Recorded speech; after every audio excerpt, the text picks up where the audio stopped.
এদিন যখন মাসকাবারি বাজার করতে গিয়েছিলাম সেদিনই ডিসাইড করে গিয়েছিলাম আমার ছেলের চুলটা কাটিয়ে নিয়ে আসবো, কারণ চুলগুলো এত বড় বড় হয়ে গেছে, চোখ ঢেকে যাচ্ছে। আর তাছাড়াও সামনে এক্সাম, ওদের স্কুল আবার এগুলোকে খুব নোটিস করে, কতটা পরিষ্কার পরিচ্ছন্ন ড্রেস পরছো, চুল কীরকম কাটিং রাখছো, নখ বড় আছে কি না, জুতো পরিষ্কার আছে কি না, সেগুলো কিন্তু খুবই নোটিস করে। তার উপরে নির্ভর করে এক্সামের নাম্বার। এছাড়াও নোটিস করে ওদের হাতের লেখা। আমি জানি তোমরা কিন্তু এটাই বলো শুধু কি এগুলোই নোটিস করে, না, এছাড়াও ওদের পড়াশোনাটাকে নোটিস করে।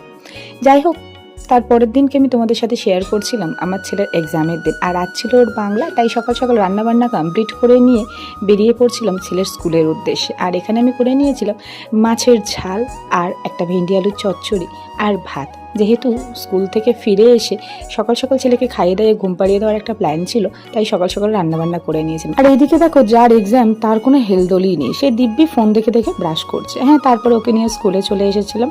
আর স্কুলে এক্সাম টাইমে